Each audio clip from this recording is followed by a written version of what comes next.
it's Laynie and welcome to my channel. How are you guys doing today? Leave it down below. You know I love hearing from you. I don't know where 25 went to. I can't believe the year is over. Today we're going to do a little year roundup with my least favorite fragrance launches in 2025. So if you enjoy fragrance content, beauty content, and a little bit of lifestyle content, make sure you click that subscribe button and join the fam. You won't regret it. I'm biased, but we have a wonderful community here. I'm going to try not to ramble, which you know is hard for me. Anyways, let's go ahead and get started. I think it's silly that we need to do this when it comes to fragrance reviews, but take what I say with a grain of salt, because if you love one of these fragrances, that's wonderful. I'm happy for you. It does not mean you shouldn't enjoy it. This is just my opinion of things that didn't work for me and my nose. So anyways, let's get started. The first one was definitely a disappointment because I was really excited about it because I love this brand. The first one is Vanilla Salt by Ellis Brooklyn. I love the Ellis Brooklyn brand. I have several in my collection, and this one having the word vanilla right in the name, I was like, oh, I'm gonna love it. Vanilla is definitely top 3 notes for sure. Honestly, probably number 1.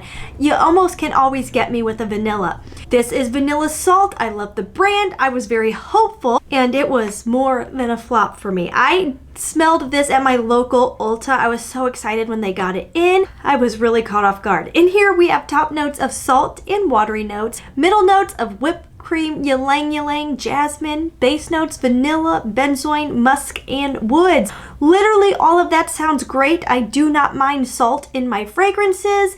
I love a whipped cream note. I love vanilla. I love yellow florals and jasmine. Literally it all sounds like right up my alley. Please, if you have smelled Vanilla Salt, tell me, did I just get a bad bottle at my store? I mean, I know it wasn't old because it was a brand new launch. It's not like it had sat on their shelf for a year. I mean, it had probably been there for a week by the time I got to smell it, and it truly smelled horrible. I mean, there was not anything I could distinguish in there that smelled like a perfume, that smelled like vanilla. I mean, it was like the most dated vintage floral perfume you could ever imagine, and then mix in some like marine notes. I mean, it was terrible. It was almost like smelling a mud puddle with some dried potpourri in it.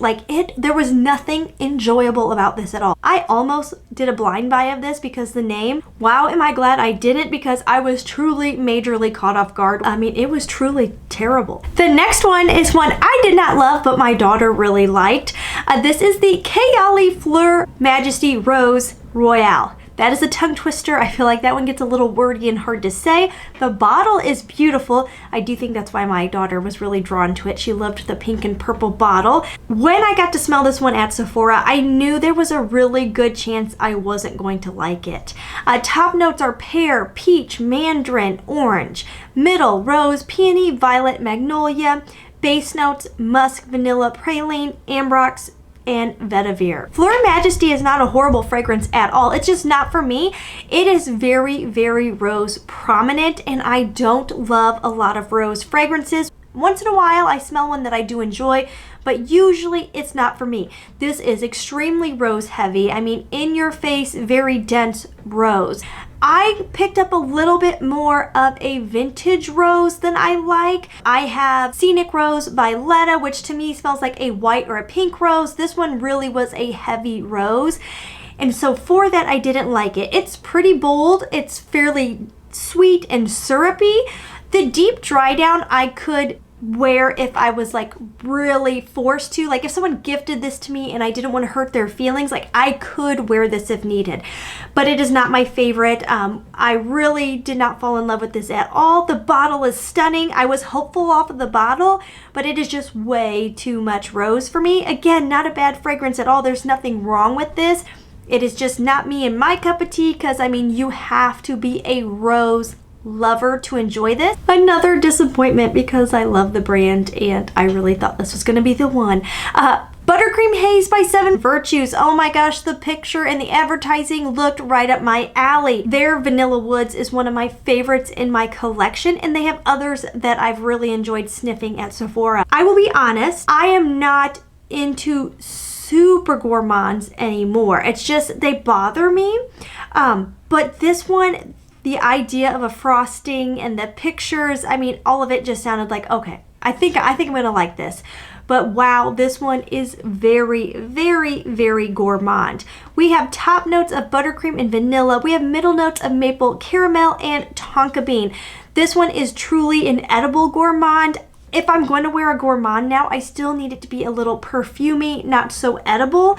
And this one is ultra sweet. Wow, way sweeter than I was expecting. Pretty darn dense, kind of cloying, stomach turning. I think that maple with the caramel and the buttercream is just too much. I wish they would have added something else in.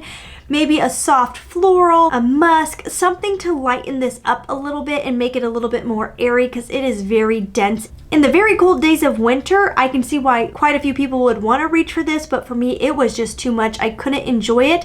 There was also just something a little bothersome in this one. And again, I think I come back to that maple. Don't get it twisted. I love maple syrup. I love maple ice cream. I like maple chocolate. But in my fragrance with all those other sweet notes, it was just too much. I really thought I was going to pick up this one, but oh my goodness, you guys. I mean, one spray on a tester and I was like, whew, I can't handle it. The next one is one that I think I've smelled one time, and I'm going to be honest, I can't tell you what it smells like. I know, seems like kind of, why am I talking about it?